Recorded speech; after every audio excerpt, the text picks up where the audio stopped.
Hello and welcome to another edition of Rick and Bubba University, the podcast. Professors Bussey and Burgess here again, handing out degrees in common sense. Common sense, Bubba, now a superpower. Oh, more than ever. More than ever. So this is one of our favorites. He has been on the big show a number of times, and now he makes his debut on Rick and Bubba University, the podcast. I speak, of course, of Kirk Cameron. Kurt, welcome to Rick and Bubba University. Hey, Rick and Bubba, great to be with you guys again. Thanks for having me back on your program. Well, we're just glad to have probably the only conservative in California on this. Yeah.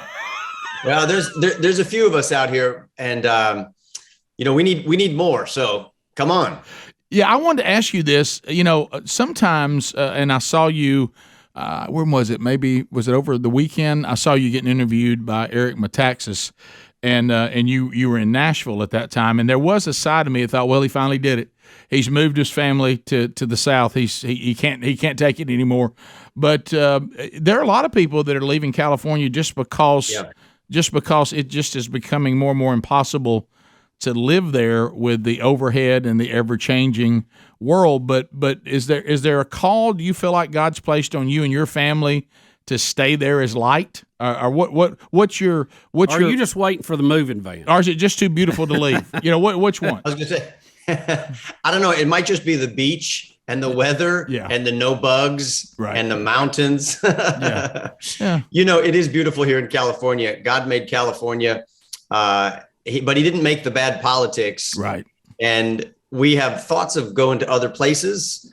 Tennessee is one of my favorites. And of course, I love Florida and Georgia are places where we have friends and we spend some time. But for now, it's California. And I think that what happens in California and New England spreads to the rest of the world. And I think that it's important that we have people on the front lines in politics, in movies, TV, music, in tech, because this stuff goes to the whole world.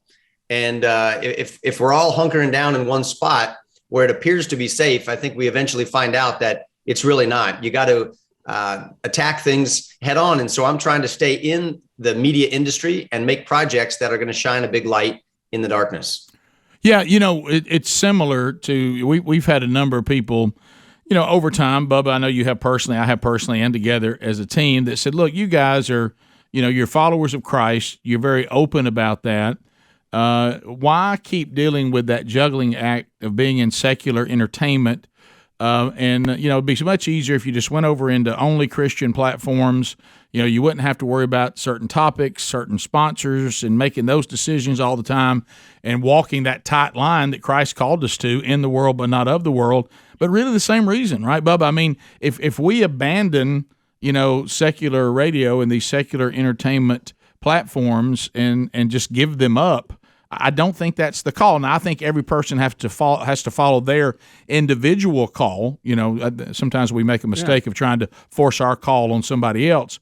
Takes all types. Yeah, but our call has been, no, stay here and try to earn the right to share the gospel through entertainment in these platforms, because if we leave them, then what's left? Well, I'm so glad that you guys are making the choices that you are. And I'd like to just offer something here by way of worldview and perspective. When we say things like, we should just relegate ourselves only to Christian platforms, only make Christian movies and give it out, or Christian radio. Listen, that's relegating yourself to the ghetto. I don't think that's the plan. I think the plan is go into all the world and disciple all of the nations, not disciple your own little ghetto in a corner as a persecuted, outnumbered minority that's never going to actually be the head. You just stay the tail. I don't think that's the plan. I think Jesus says, may your kingdom come and your will be done on earth as it is in heaven. Yeah. And those who were in the little secular atheist ghetto hundreds of years ago actually picked up the playbook that we should be running in the family of faith, and they got out of the minority, and then they're starting to take dominance and create what we call the mainstream culture today. But that's not how it used to be, particularly in early America. The primary textbook in schools was the Bible. The most informed people that you look to for the news was your pastor telling you what's going on in the current events of the day from the pulpit. because he had wisdom. And the artists and the arts, entertainment, education, big business, everything, these were governed by principles of Christianity, because that's what causes human flourishing. And so we need, in my opinion, and I think this is the right opinion, is that if we want good values to reign in our land for our children and our grandchildren, we cannot get into this silo ghetto mentality that we belong in a corner preaching to ourselves. No, God gave the whole world to the family of faith to bless it by applying his word to it for everybody. And hopefully they get reconciled to God too, through the good, excellent work that we do everywhere. Kurt, let me ask you this. Amen. We talk about drift a lot of times, or you. And that accent was so strong, I don't even know what that word is. What is drift? That's a 2-syllable word. Drift. Spelled DREEF. What did you say? Well, we speak in slow motion here, Right. you know. We've heard the term mission creep before, or drift. Why do you think that going to the left politically is so much easier than being a conservative and going to the right? Because we've definitely seen, as you brought out, our education system has drifted to the left. And even in our part of the world where we're supposed to be more conservative, and even in Christian education, we are seeing more and more people drifting toward the left in a lot of their beliefs. Why do you think it's just the natural trend is to go to the left? Well, so there was a president, I think it was Ronald Reagan, who once said, some would have us believe that we have to choose between right or left politically. And he said, I don't think the choice is between right or left. I think it's between up or down. Yeah. We either go up to our maximum potential under God as individuals and a nation, or we go down to totalitarianism and the ash heap of history. And I think that really is right. Yeah. Because, what used to be left to our grandparents is now about right to us. Right. The shift continues to go further and further in that direction, but really it's a downward drag. Progressive ideas are really regressive ideas if you look at history. Right. And what we've experienced for so long in this country is just we've been coasting off of the fruit that our ancestors planted generations ago. They were godly people. They weren't perfect, but they understood what caused great families, healthy nations, and we've been enjoying that. But when we sort of just let it all slide and we just go along to get along, and we don't read the Constitution and we don't get involved in our kids' school boards, when we just sort of drink and look at porn and let our marriages fall apart, well, what ends up happening is we head that downward direction, and then we look for other people to take care of the problems for us. And government is happy to do that. And that's what we're seeing now. They'll be happy to parent your kids for you. They do that 8 hours a day in the public school system, and they'll teach them to hate everything that you love if you let them. And they'll promise to take care of your health care and your education and your safety and your everything. And it's just easy to let other people do it. It's like kids who get apathetic or lazy. They'll just let their parents take care of them. And even Christians, sadly, have forgotten that God has called us to be free. He came to set the captives into liberty. And we're captives to sin. We're captives to people who want to control us through oppressive government. But if we've got our hearts freed through the gospel, we then can bring heaven to our home, and we can begin to free an entire nation if people will govern themselves under the principles of heaven. And that's what I'm trying to outline and underscore and shout from the rooftops. Don't go the easy way. It'll head you not only to the left, but it'll head you down into the pit. do the hard thing, do the hard work, and let's head up to maximum potential and blessing under God. Yeah, because in that part of it, as you said, and we'll come back and we'll jump in this, but like you just said, we've got a generation that they don't even know or seem to understand what the founding fathers, as far as the government was concerned, they were flawed people. We know that, but it was the very thing that they claimed that cleared up a lot of those things they had wrong, because they themselves said, we believe that God gives freedom and that God made all men equal. And what we want to do is we want to set up a constitutional republic that will, that will be set up for, just like you said. But I think if we can simplify it in this nutshell, the original intent was for you, individual, to maximize your God-given potential through maximum God-given liberty. Period. And so we're gonna set up an environment, where you can have maximum God-given liberty, and then you can reach your God-given potential.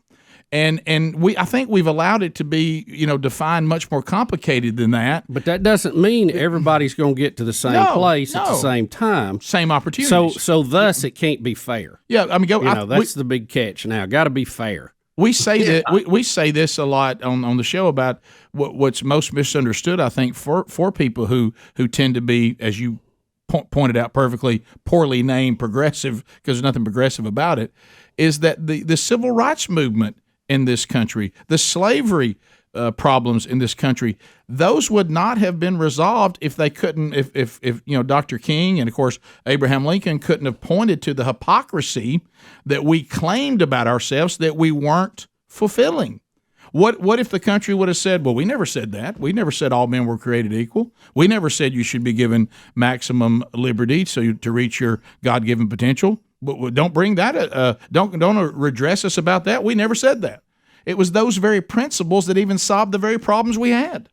So we'll come back. We'll talk more about one of the things that Kirk Cameron says we need to do, or at least a suggestion of one thing to look at when Rick and Bubba University, the podcast, continues. All right, our guest on Rick and Bubba University, the podcast this week, is Kirk Cameron. So we kind of laid the groundwork for now going in to the Homeschool Awakening. This is a documentary. It's going to be in theaters for only 2 days, June the 13th and the 14th. To find out where to be showing near you, go to kirkcameron.com, put in your zip code, and it'll show you where Homeschool Awakening will be playing. And Bubba and I have said this, Kirk, I know you agree. One of the mistakes that we made in our constitutional republic was when we allowed the Department of Education to be formed. That was a huge mistake, and we've paid a price ever since. Yeah, man, that's true. And it sounds like such a huge overstatement, right? Like, what do you mean we shouldn't have? I mean, isn't education important? Shouldn't that be in the? Well, if you look and you Google, what does the Constitution say about education? There are some false claims that are in there, but if you go get your own pocket copy of the Constitution or whatever, there's no mention of education in the Constitution as it was written. Because why? Because education was critically important, and government was to stay limited and small in its own lane to accomplish what the Constitution said it was to accomplish. And it has nothing to do with education. That was the responsibility of the family. And that was supported by the church, the family of faith. And it's so critical to understand that. And that's why I've made this Homeschool Awakening documentary, because millions of parents have seen what happens when they trust a godless government. And that's not to say that all teachers are godless. My father is a godly man, and he's a public school teacher. So are my grandparents. And teachers have a very noble position that make a difference in the lives of kids, but they're not deciding the curriculum in public schools. The government is, and they're working against everybody. And parents got to see that during the COVID shutdowns when schools closed, kids went home. Parents are looking and they're seeing on their computer what their kids are being taught. They're being taught critical race theory, gender queer theory. They're being asked what gender they would like to be. Do you want to be a boy or a girl? You could choose your pronouns. Shocking. They learn to hate America, feel guilty about the color of their skin, and judge their fellow students not by the content of their character, but how much melanin they have in their skin. This kind of stuff is outrageous. And so they pulled their kids out of school, and homeschooling went up 60% in 2020.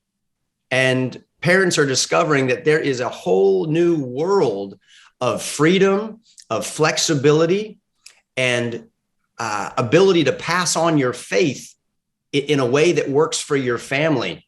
That is just incredible. And so I'm documenting the everyday adventures of American homeschool families who are on a mission to put faith, family, and freedom back into learning. So we're going to be completely transparent here, and things changed. The first time that I heard, because I'm in the same boat you are, my niece is a public school teacher, my sister is a public school teacher, my parents retired, but they worked in public school. So this was just part of our lives, and I did get to go to a government school that really, opened the day with prayer over the intercom. The Bible was discussed in our classes. It really wasn't the government schools of today, and I think I got caught sleeping a little bit. And when I heard homeschool being brought up, I kind of laughed at it. I was like, homeschool? Those are a bunch of weird kids that don't know how to function in society. Don't have a social life. Right. And who are you taking to the prom? Are you kidding me? And so I really was negative about it. I thought that's not the answer. But then as things begin to change, I remember the first time, and I'd like to credit who it was, but I can't remember the first time I heard public school called what it really is, government school. And therefore the government, like you just said, dictates the curriculum, even though the Department of Education, when it was created, said they would never do that. Of course, the government never takes power once you give it to them. And things started changing. And then my younger kids, I didn't homeschool them because I felt intimidated by it, which I think this movie is going to help a lot of people. But I did put them in a Christian private school. But even some Christian private schools can be very you got to know the Christian school. Just because it has that word on it, you need to check it theologically and see where it is. Because I mean, even in some of the Christian schools, they'll come home with some woke stuff that you're like, where did you learn that? Who told you that? But so you even have to vet the Christian school out. But I think what you're doing here is important, because speaking from our experience, I was completely intimidated by the thought of homeschooling, even when my wife was even saying, I think this is something. Even looking back, she said, this is something maybe we should have embraced a little more, but we didn't quite understand it, and it was just so foreign to us at our age. Yeah, I get it. I had a healthy fear of homeschooling as well. I went to public school. My dad's a public school teacher, and we had a great little private school that our kids went to up to sixth grade. After sixth grade, we weren't happy with the options that were available. Definitely not the public school system for our kids because of what they were teaching there. And we wanted to pass on our faith and values. So somebody said, well, have you thought of homeschooling? And I thought, man, like you said, guys like that, they're weird. Don't you have to be a Quaker to homeschool your kids? Like, you need to own a cow, wear a head covering, and churn your own butter? Yeah, raise a barn on the weekend. Yeah. That's it. And I care about education for my kids. I'm not going to be their math teacher through 12th grade, but they opened up a world to me and helped me to see that, man, you don't get it. You have the greatest opportunity. You have this sacred calling as a mom and as a dad to train up your children and teach them who God is, who they are, what the world is all about, and their purpose and place in it. And listen, if your school situation is stressing you out because for 7 or 8 hours a day, they're teaching your kids stuff you don't want them to learn, man, you can't get that back. You can't get that time back.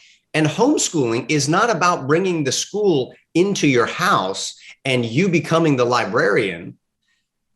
Homeschooling is about doing life together with your family and learning about math and science and literature and history as you go through life, using the world as your classroom, and you're in community with other people who will help you do it. There's tons of curriculums, and you can choose the one that fits your family and your children's learning styles. Plus, You don't have to be a trigonometry teacher because there's plenty of people in the homeschool community that would be happy to teach those things to your children because they're qualified. That's what they love. That's what they do. And there's online courses and co-ops and networks and conferences. I speak at a lot of these conferences. And what I found is that this is producing a whole different type of human being. They understand their identity. They have the opportunity to explore their gifts and talents. They think outside the box. They are initiative takers, and they're not stuck in a monoculture of 30 other 14-year-olds in a classroom. They're with older kids, younger kids. They have conversations with grandparents and adults and taking care of little babies within the family and the whole community. So if you find a homeschooler who has been homeschooled well, you will often find them to be very well educated and well read and comfortable holding conversations with adults and have opinions on political matters and historical matters. And you will find that they are excited about learning because their curiosity about the world was developed. They weren't stressed out in an environment where parents are on the defense telling them no, no, no, no, no, because the school system is teaching them all kinds of stuff that are harming them. And I'm just so excited. It is a phenomenon and an awakening that's taking place across the country. And the Homeschool Awakening is going to answer questions, show you the how-tos, the ins and outs, and you're going to take a deep dive into the adventures of these families that are doing it joyfully.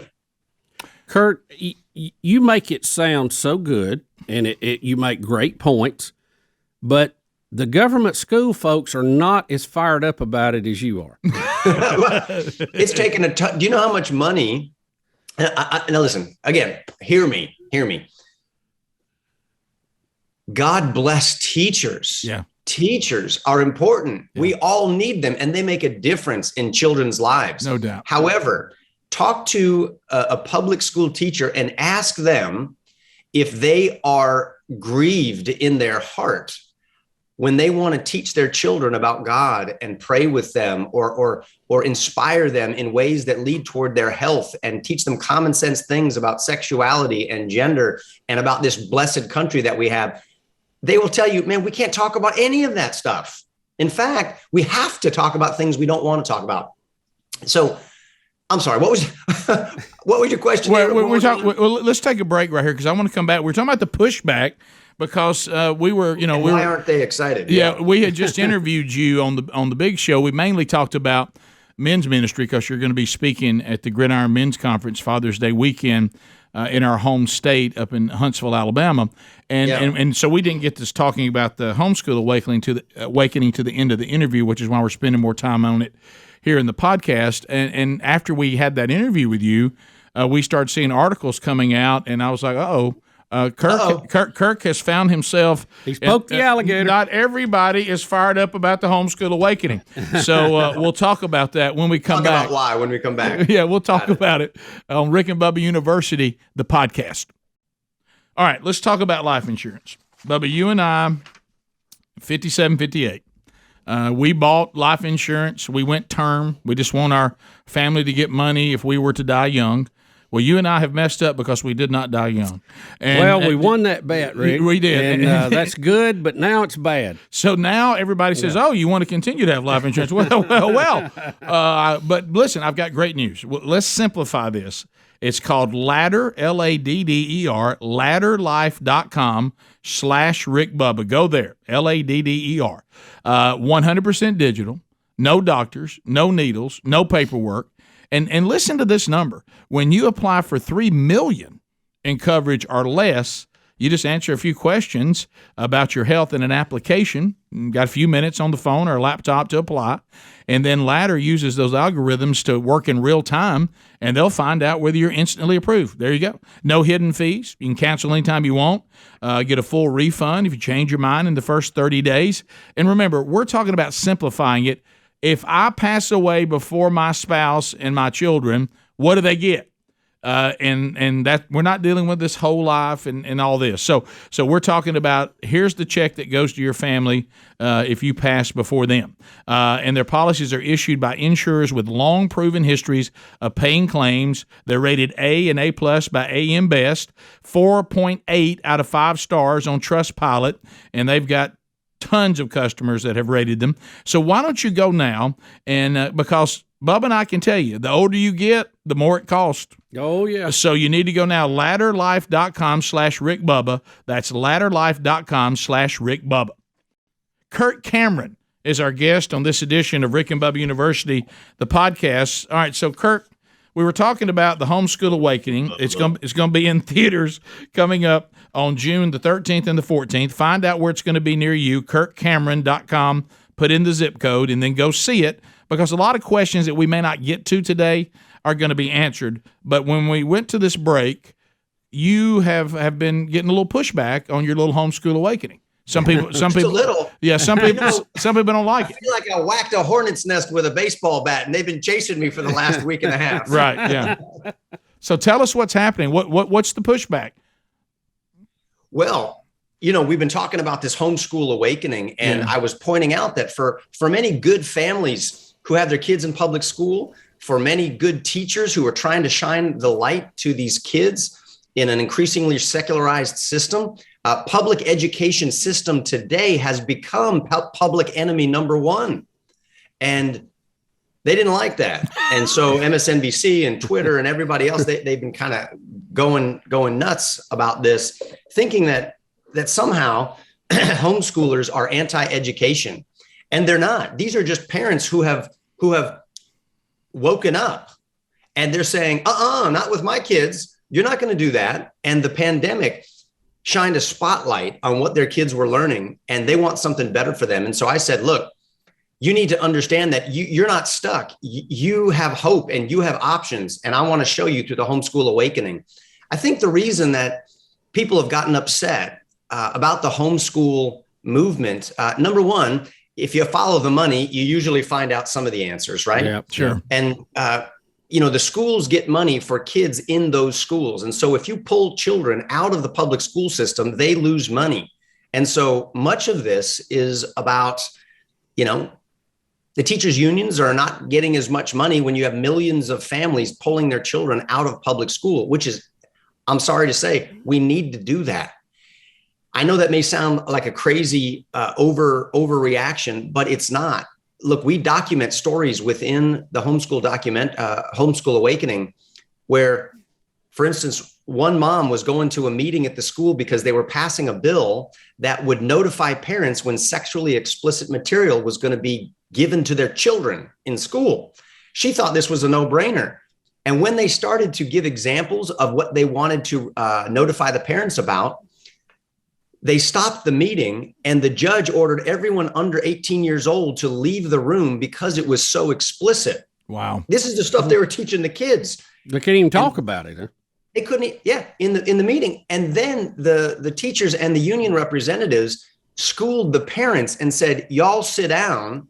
You have nothing to say about this. We're the experts. We have the degrees. You guys stay out of it. We know what's best for kids, and you're not going to tell us how to do our job. And that's when they pulled their kids out and they said, okay, now I see the agenda. This is not the way that it's supposed to be. Well, too, Kurt, I think if you really are supportive of education, and, that covers a lot of things, of course, you're not threatened by other people who are educating. Right. You're all pulling in the same direction. But I think if you are into indoctrination, you're highly offended when somebody else comes on the stage. And I think that's what you're seeing. Yeah, I think you're right. And it's, you've got some nuances there that I think that resonate with us, the difference between education and indoctrination. Yes. And really, I think what it comes down to is, what are your core values you're trying to teach? Because we want to teach our children doctrine, right? As Christians, yes, doctrine's important.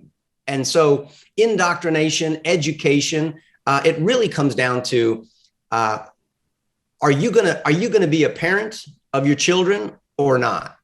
Are you going to be in charge and you choose the educational path for your child? And that doesn't have to be homeschooling. That's just the way it was in the United States for the first 100 years. It was home-based, family-driven, supported by the church. Or are you going to farm parenting 7 hours a day out to a government system that wants to undermine your faith and your morality and your children's love for America and for the Judeo-Christian values and the definition of a family? Because if you want your kids to flourish, you've got to get back in the driver's seat, because the government would be happy to take them and just use them as little lemmings for their agenda and turn them into little Marxist revolutionaries. History teaches us this. That's why our founding fathers were so adamant about parents being in charge of education and having not only religious freedom, but also economic freedom and educational freedom.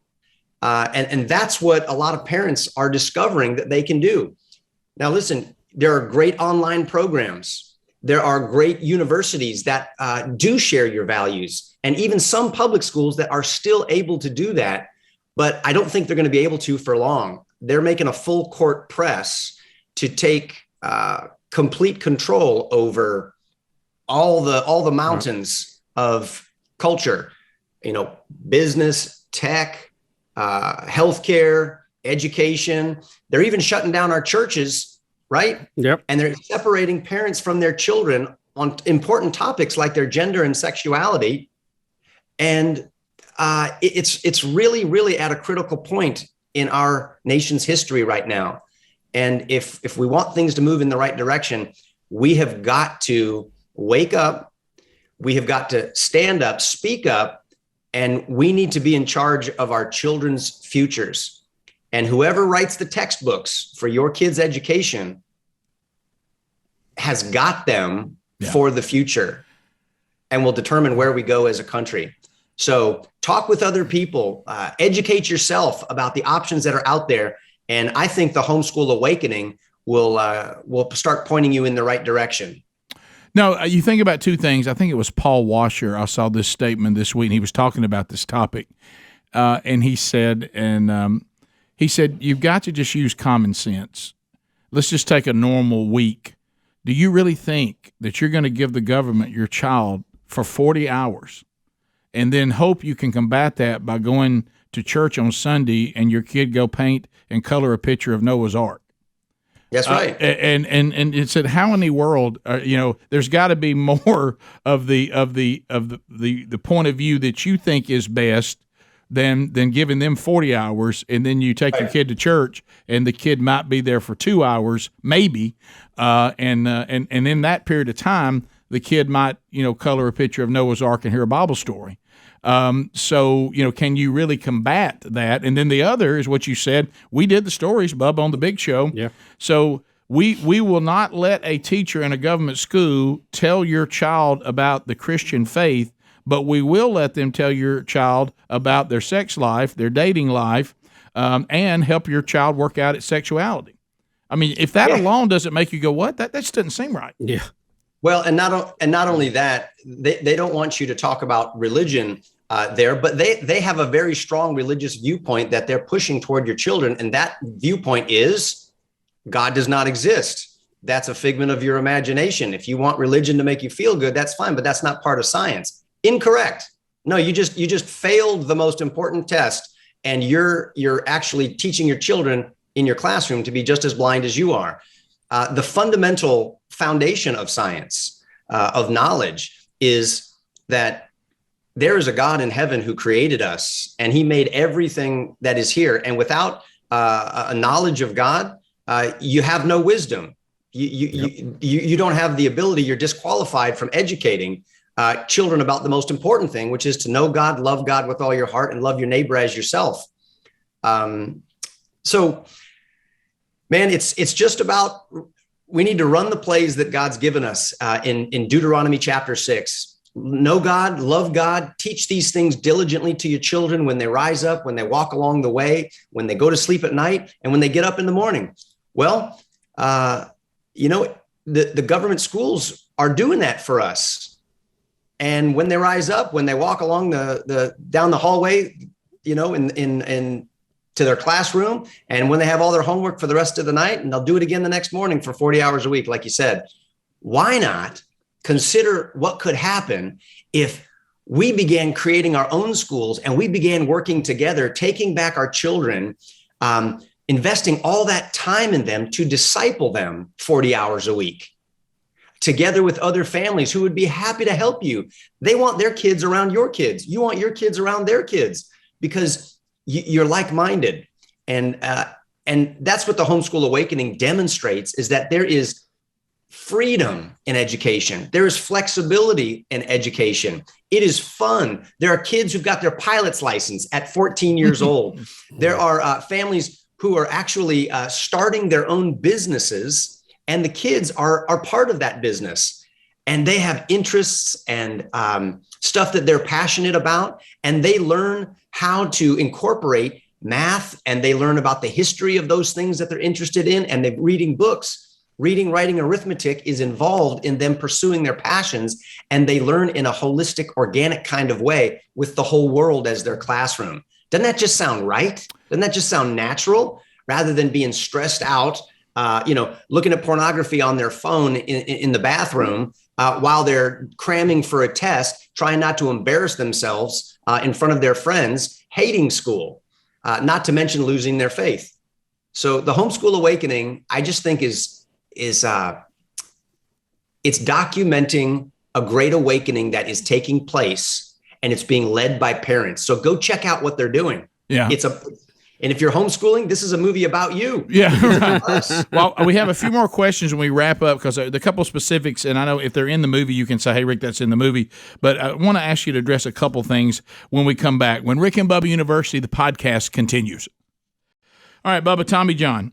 Look, we're men. And most men and our boys and our sons, we think we're assigned our underwear one time in life, and that's what you work with the rest of your life. We do, sadly. But I will tell you something. There really is a difference. Tommy John, the recreational clothing and underwear that they put together for men and women, but really basically for the men, I want you to understand there is a difference. And I told you this, I think, before the last time we talked about this. I've never been a fan of the boxer brief. Yeah, I mean, you don't like that. My thighs are too big. I don't like something coming down on my thighs like that.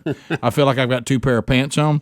And then so I ordered, some Tommy John, and my wife said, look, you made a mistake here. You ordered boxer briefs. I'm like, oh man, I wanted to just get the briefs. And I said, well, look, I've ordered them. I'm going to try them. Okay. So really, I don't dislike boxer briefs. I dislike boxer briefs that aren't Tommy John. How about I put them on? I'm like, wow, this is very comfortable. How about they're soft? They breathe. Yep. They're easy to move in. You don't even know you got them on. No, you really don't. And they're designed the way God made us, which is cool. And the cooling way, especially this time of year where we live, you can feel cooler because you are cooler by the products that Tommy John puts out because of the materials they use to make them. And look, here, if you don't believe us, I love this. If it's not the best pair that you have ever worn, it's free. That's guaranteed. So let's get you 20% off. Go experience the Tommy John difference by going to TommyJohn.com/RickBubba. That's TommyJohn.com/RickBubba. See the site for all the details. Bubba, we are wrapping up. We got a few more minutes with Kirk Cameron on this edition of Rick and Bubba University, the podcast. So, Kirk, let me just talk to you as someone. As we already said, when I heard about homeschooling, the first thing I started thinking about is not what I was going to gain, unfortunately, and I apologize to you for that, but what was I going to lose? And one of the things that I was thinking about is where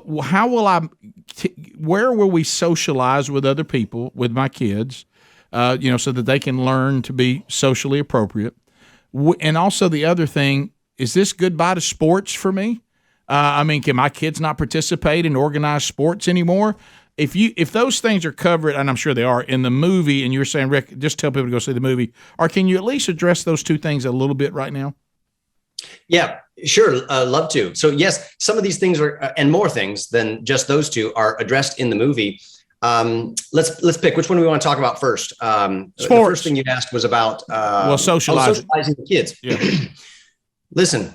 My experience has been, and again, I travel all over the country and I meet homeschooling families everywhere, is that homeschool families tend to have such better socialization because think about it. When you go to school, often your kids are coming home, like you said, Rick, learning things that you are saying, where did you learn that? Right. Well, it's through the socialization at school. And people who are thinking that I'm going to help socialize my kids by dropping them off at a public school, that's like thinking that you're going to help your kids understand nutrition by dropping them off at a candy store. Okay. That's not the kind of socialization that you want. Right. But when your children are in a community of people where the older kids are helping the younger kids and teaching them, and those kids are then being taught by parents, and they have peers, and they're around families with grandparents and great grandparents, and they're out in the real world. They're actually interacting with all of society all the time. That's real socialization, and they've got a real picture of how the world actually works. Again, it's not just a monoculture of you being with kids your own age. That sort of breeds weird and toxic things. And it's not part of the real world. You live in this little bubble that actually doesn't exist once you get outside of school. But when you're homeschooling, the socialization and the kind of socialization that you want for your kids is everywhere. Yes. So about 4 minutes left. What about organized sports? I know homeschooling has come a long way there, haven't they? They've come so far. So not only do many homeschooling communities have their own sports leagues, many schools, private schools and public schools, because remember, you're paying taxes to your public school anyway. Right. And so you are able to be a part of those sports leagues. Now, some states are different and they'll they don't really get the whole homeschooling thing, but that's changing all the time because millions of families want sports for their kids as well. Our kids went through soccer and lacrosse and basketball. It was awesome. Sports are not a problem, and it's getting better and better all the time. Kurt, real quick, tell us about actually making the movie. When did you decide to do this? How did you do this? How did you finance it? Give us some of the nuts and bolts behind the screen.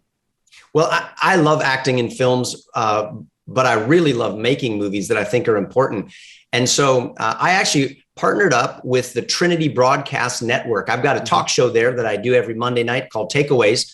And they thought that the homeschooling movement needed to be put up on the big screen. And so I said, man, I love homeschooling and now's the time. So we made it together, and this is going to be in movie theaters. I mean, think of it. If you're a homeschool family, when's the last time you were up on a big screen and your way of life was being put on display for the rest of the world to see? So and not in a negative way. About it. Yeah. And we hope that more movies like this will get made. Well, I want to hit so everybody knows in our last few minutes here, and if there's anything you want to add to this, tell me. Go to kirkcameron.com. It's going to show on the big screens June 13th and 14th. To find out where, just put in your zip code. You'll see how to do that right there at kirkcameron.com. It's called Homeschool Awakening, and it'll be showing for those 2 days in theaters. And then we did mention this last time you were on. For all the guys that are watching this, and you know that we've been working for years with the Gridiron Men's Conference, don't forget that Kirk will be also coming to address the men, and which will feature a lot of dads, coming up in Huntsville, Alabama, Father's Day weekend. The conference is on Friday night, then half a day on Saturday, and Kirk will be one of the speakers there as well. So anything you need to add to that information, Kirk? Have I pretty much laid it out the way for everybody to participate? That sounds great. It's going to be such a good time. Fathers and sons and friends and grandfathers. It's just a time for the guys to get together and be encouraged and inspired. Yeah, and thank you for always taking time to hang out with us. And if you ever find your way back down near here, you always have to reach out to Rick and Bubba. And if we come to California, you'll probably already hear we're there because people will be screaming, saying, "I saw them." There's people from Alabama. We saw them. They're here. So we'd love to get to spend some time with you and your family. We think a lot of you. Thank you. I would love to do that, and I'll make you my famous fried bologna sandwich. I finally learned how to make that piece of bologna lay down. And, delicious. Kirk Cameron, thanks a lot. Thanks, Kurt. And thanks for this is a lot of work, and we know it's a lot of work, but it's important because, as you mentioned, I think this country we could have a whole generational change, and that's how you change things through generations. The Homeschool Awakening, June 13th and 14th. Go to kirkcameron.com, put in your zip code. You'll see where it's playing. Go get educated on it, and maybe a lot of your questions will be answered, and a lot of your anxiety that you might have, like we had, might be relieved. Kirk Cameron, thank you for being with us, and thanks to all of you for watching this edition of Rick and Bubba University, the podcast.